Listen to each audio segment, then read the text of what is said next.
Assalamualaikum warahmatullahi wabarakatuh. Salam sejahtera, selamat pagi, siang, dan sore bagi Anda yang sedang melihat tayangan ini. Perkenalkan, nama saya Dini Andiani. Saya dosen Prodi Matematika Universitas Balai Bandung di Fakultas Matematika dan Ilmu Pengetahuan Alam. Saya bergabung dengan Universitas Balai Bandung sudah melebihi 10 tahun. Mata kuliah yang diampu oleh saya adalah mata kuliah Kalkulus Pengubah Banyak 2. Video ini dibuat untuk memenuhi salah satu persyaratan sertifikasi dosen tahun 2023, yaitu pernyataan diri dosen dalam unjuk kerja Tridharma Perguruan Tinggi atau PDD UKT-PT, khususnya dalam aspek pengajaran.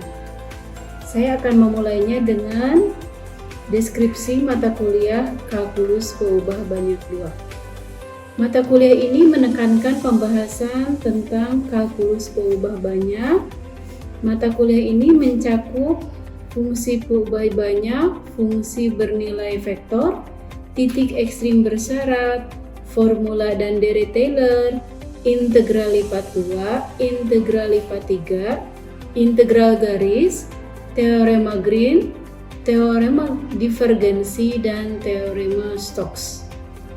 Kemudian, mata kuliah ini merupakan mata kuliah wajib bagi mahasiswa semester 4 yang saya ampu dengan bobot SKS sebanyak 2 SKS.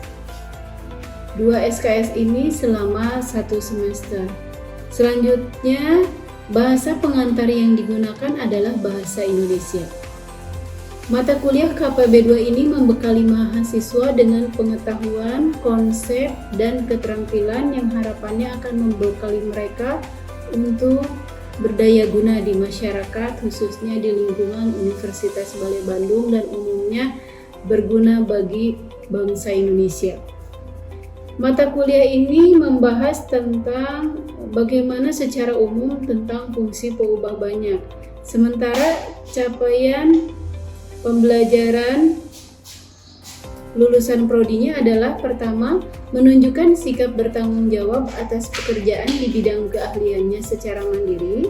Kemudian, mampu memformulasikan permasalahan sesuai bidang keahliannya. Mampu menerapkan pemikiran logis, kritis, sistematis, dan inovatif dalam konteks pengembangan atau implementasi ilmu pengetahuan dan teknologi yang memperhatikan dan menerapkan nilai humaniora yang sesuai dengan bidang keahliannya. Selanjutnya, mampu merumuskan pemodelan terkait dengan bidang keahliannya. Sementara capaian pembelajaran mata kuliah Kalkulus Pengubah Banyak 2 ini adalah: pertama, mahasiswa mampu menjelaskan pengertian dan sifat-sifat yang berkaitan dengan fungsi pengubah banyak. Yang kedua, mahasiswa mampu merumuskan masalah terkait kalkulus pengubah banyak. Yang ketiga, mahasiswa mampu menjelaskan ruang vektor. Yang keempat, mahasiswa mampu mengumpulkan, mengolah rumus-rumus dan menginterpretasikan hasilnya secara logis dan sistematis. Yang kelima adalah mahasiswa mampu menghitung kalkulus fungsi dari Rn ke Rm pada persoalan matematis. Referensi yang saya gunakan ada beberapa, di antaranya saya menggunakan bahan ajar yang saya buat sendiri di kalangan sendiri dengan judul Bahan Ajar Kalkulus Pengubah Banyak 2 yang sudah digunakan hampir beberapa tahun, dan ini menjadi bahan utama yang menjadi referensi di perkuliahan Kalkulus Pengubah Banyak 2. Selanjutnya, referensi lain adalah dari Wono Setiabudi dengan judul Kalkulus Pengubah Banyak yang diterbitkan tahun 1995 dari Institut Teknologi Bandung. Yang berikutnya adalah dari Kalkulus Jilid 2 yaitu Parsel terbitan Erlangga, serta pendukungnya adalah dari Sudiono Kalkulus 3 Universitas Terbuka Jakarta. Sistem pembelajaran yang saya gunakan adalah sinkronus dan asinkronus yang mengutamakan pembelajaran aktif berperan aktif melalui student center atau mahasiswa center melalui kolaboratif, diskusi, penugasan melalui studi kasus. Kemudian lama pembelajarannya adalah selama 16 pekan. Dari pekan pertama sampai ke-7 adalah pembelajaran yang biasanya saya gunakan adalah studi kasus atau diskusi kelompok dan presentasi, sementara pertemuan ke-8-nya adalah UTS, dan setelah UTS itu 7 pertemuan lagi adalah pembelajaran yang tergantung kepada materinya, digunakan juga blended learning, dan terakhir adalah ujian akhir semester. Metode pembelajarannya bervariatif. Tadi ada yang blended learning, tergantung kepada materi yang disampaikan, ada juga diskusi kelompok dan studi kasus. Bentuk perkuliahan sinkronusnya dilakukan secara tatap muka di kelas ataupun web tools conference seperti Google Meet dan Zoom. Selanjutnya, bentuk perkuliahan asinkronusnya dilakukan melalui WhatsApp group untuk memfasilitasi mahasiswa perihal materi KPB 2, apakah ada yang harus ditanyakan atau didiskusikan bisa melalui WhatsApp group. Untuk evaluasi pembelajaran kalkulus berubah banyak 2 ini didapatkan dari kehadiran sebesar 10%, kemudian tugas 20%, kemudian keaktifan 20%, dan UTS 20% serta UAS 30%. Demikian yang dapat saya sampaikan terkait deskripsi mata kuliah. Berikut cuplikan proses pembelajaran yang saya lakukan saat tatap muka di dalam kelas. Bismillahirrahmanirrahim. Assalamualaikum warahmatullahi wabarakatuh. Waalaikumsalam warahmatullahi wabarakatuh. Ya, apa kabar semua? Alhamdulillah. Ya, luar biasa, Allahu Akbar ya. Ya, hari ini ketemu lagi dengan perkuliahan kalkulus berubah banyak. Hari ini kita akan mereview dulu hal-hal terkait dengan materi sebelumnya. Apa materi yang kemarin kita bahas sebelumnya? Formula dan Deret-Taylor. Formulanya seperti apa? Siapa yang mau menyebutkan? Seperti apa rumus formula Deret-Taylor? Oke, silakan Novi. Rumus dari formula Deret-Taylor adalah fungsi A plus H, B plus K sama dengan fungsi A, B ditambah H do per do X ditambah K do per do Y pangkat 1 per 1 faktorial dikali fungsi A, B ditambah H do per do X ditambah K do per do Y pangkat 2 per 2 faktorial dikali fungsi A, B ditambah H do per do X ditambah K do per do Y pangkat 3 per 3 faktorial kali fungsi A, B ditambah sampai sehingga rumusnya H do per do X ditambah K do per do Y pangkat N-1 per N-1 faktorial kali kali fungsi A, B. Jadi pernya per N-1 faktorial. Sip. Ada Rn-nya enggak? Ada. Plus Tambah Rn. Rn. Oke. Apa yang dimaksud Rn? Ada yang tahu? Suku sisa. Sip. Apa rumus Rn atau suku sisa? Silakan. Rumusnya H do per do Y plus K do per do Y pangkat N kali fungsi sisa per N faktorial. Sip. Ada yang mau menggugat? Setuju kan? Setuju. Oke, itu ya. Itu kemarin yang kita bahas tentang formula dan Deret-Taylor. Ya, hari ini kita akan masuk ke integral lipat 2. Tapi sebelumnya Ibu mau tanya dulu nih. Kalau metode beberapa pertemuan kemarin ya yang Ibu sampaikan, kira-kira cocok nggak ya dengan gaya belajar kalian, atau ada perubahan nggak ya terhadap pemahaman kalian terhadap materi-materi yang kemarin? Cocok nggak? Gimana? Cocok, Bu. Oh, cocok. Sebelah mana cocoknya? Menurut saya metode pembelajaran Ibu yang kemarin mengharuskan mahasiswa menguasai materi-materinya. Kan metode kemarin itu presentasi, Bu. Otomatis si mahasiswa itu menggali materi-materi tersebut dengan sendirinya. Otomatis juga si mahasiswa dapat menguasai materi itu, Bu. Oke, sip, terima kasih. Ada nggak kekurangannya? Saya, Bu. Oh iya, silakan.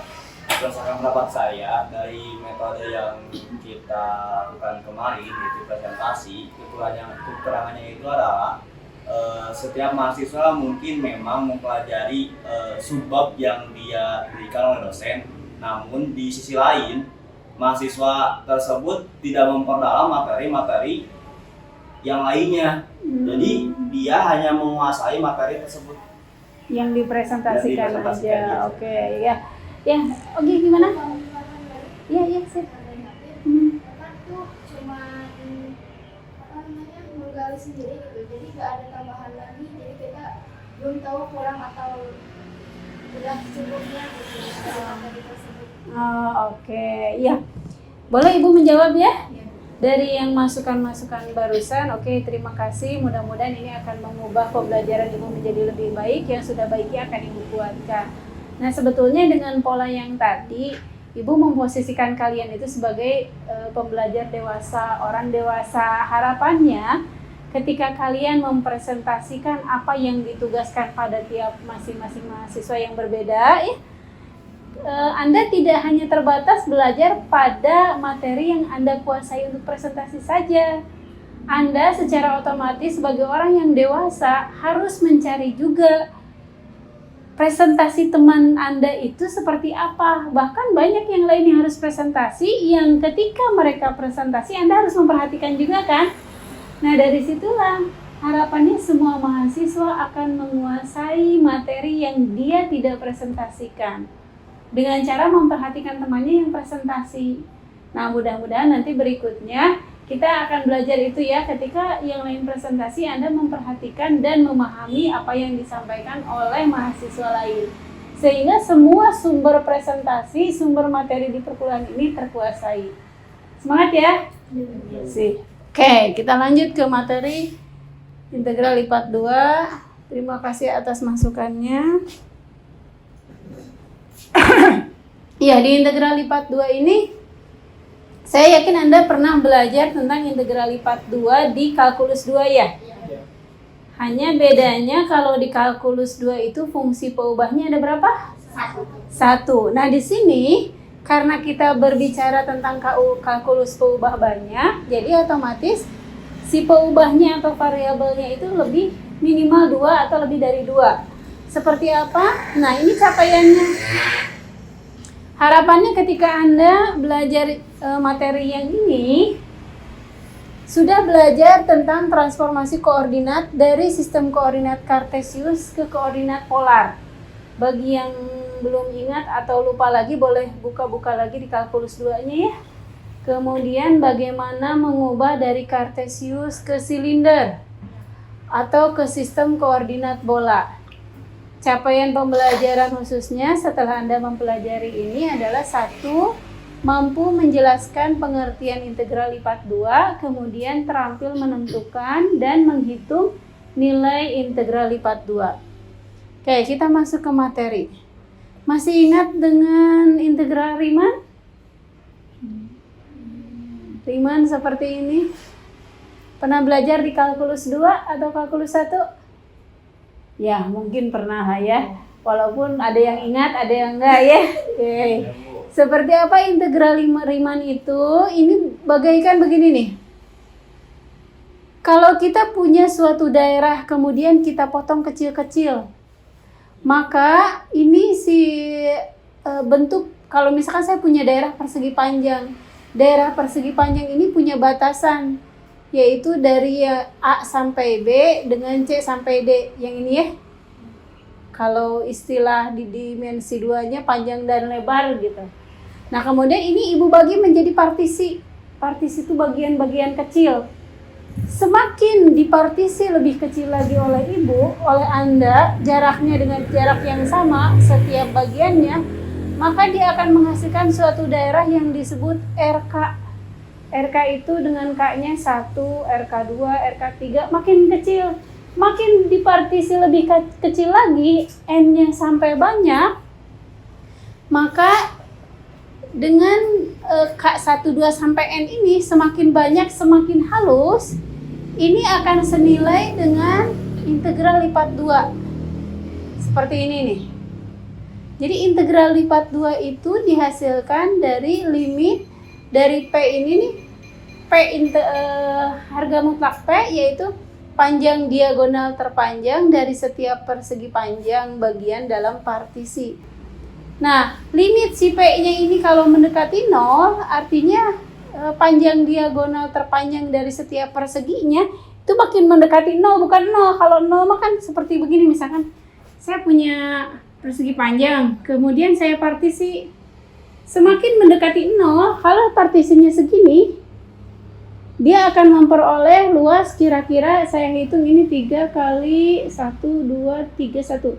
Ini 7 kali 3, ada 21 R gitu ya. Atau istilahnya R21, dibagi 21. Kalau jaraknya saya dekatkan ini semakin kecil mendekati 0, maka akan semakin kecil begini kan? Nah, otomatis nanti R-nya sampai N-nya banyak sekali, ini si luasnya akan semakin akurat, ya enggak?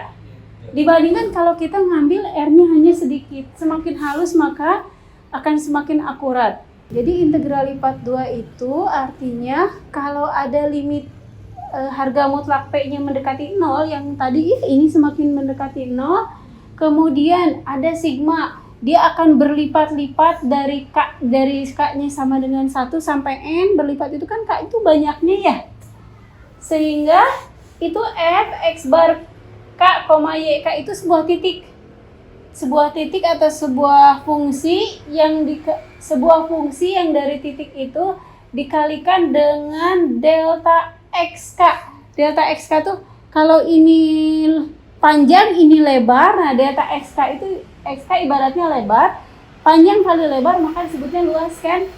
Nah, bisa juga disebutnya dengan simbol seperti ini, integral lipat 2 dari R F X, Y dA. Kenapa A? A itu area luas ya. Ini disebut integral lipat 2 pada R atau dapat dinyatakan dengan begini.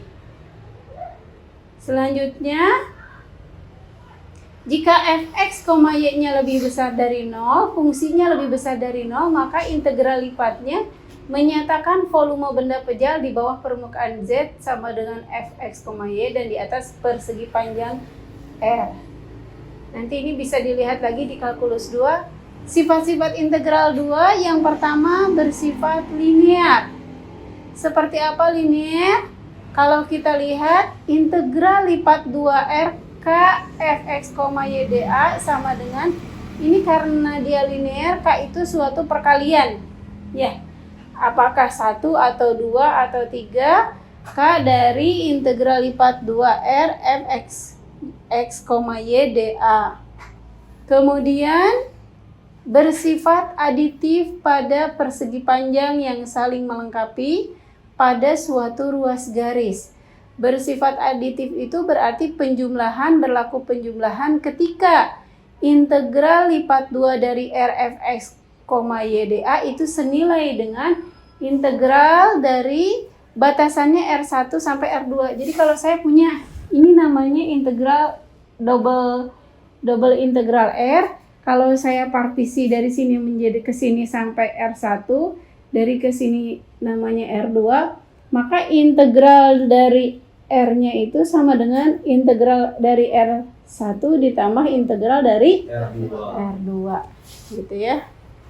Kemudian yang ketiga, sifat pembandingan berlaku jika fungsi X, Y lebih kecil atau sama dengan G X, Y untuk semua X, Y di R, maka berlaku juga integral lipat 2 R dari Fx, Y dA itu lebih kecil sama dengan integral lipat 2R Gx, Y dA. Itu teorinya.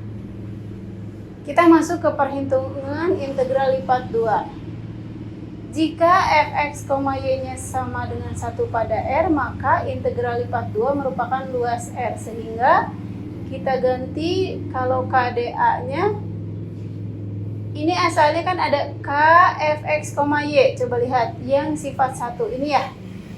K, fx, y. Kalau fx, y-nya 1, maka kita ganti 1, K kali 1 dA.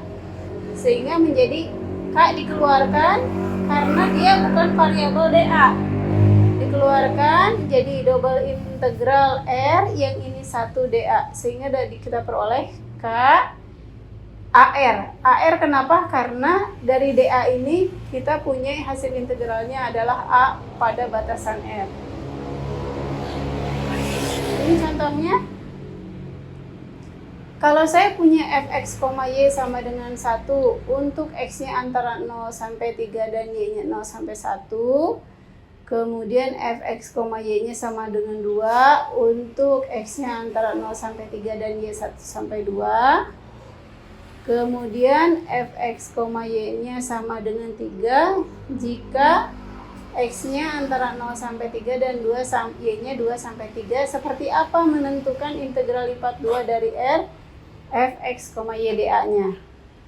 Di mana R-nya kita batasi dari x-nya 0 sampai 3 dan y-nya 0 sampai 3. Kalau kita lihat ini partisi y-nya yang pertama 0 sampai 1, 1 sampai 2, 2 sampai 3 di soal.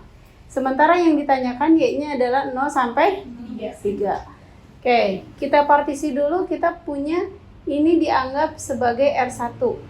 Yang ini data pertama yang kita punya ini partisi 1 jadi R1, yang ini R2, di partisi kedua sesuai dengan data yang ada. Yang ini kemudian jadi R3 sesuai data ini juga. Apa yang kita gunakan sifatnya? Penjumlahan dari integral lipat 2 ya. Ini akan berlaku integral lipat 2R fx, y dA-nya sama dengan integral lipat 2R1 fx, y dA tambah integral lipat 2 R2 fx, y dA ditambah integral lipat 2 R3 fx, y dA. Kemudian kita lihat kalau yang ini kita ambil nilainya 1 A R1, yang ini 2A R2, yang ini 3A R3. Oke, kalau kita jumlahkan 1 AR1-nya, luas yang R1-nya adalah 3 kali 1, 3. Yang ini juga, ini X-nya kan 3 ya. Yang ini juga 1 sampai 2 itu selisihnya 1 kan? 3 kali 1, 3 juga yang AR2. Yang AR3 juga, ini jaraknya 3 kali 1. 3 juga ya yang ini ya. Sehingga kita peroleh, dijumlahkan hasilnya 18. Oh ya, ini rangkumannya. Silahkan buat rangkuman dan masukkan ke Edlink. Sekarang kita coba untuk, saya ingin melihat apakah Anda mulai bisa mengerjakan integral lipat 2. Coba kerjakan nomor 1. Silahkan sendiri dulu. Dan seberapa Pak? Sama?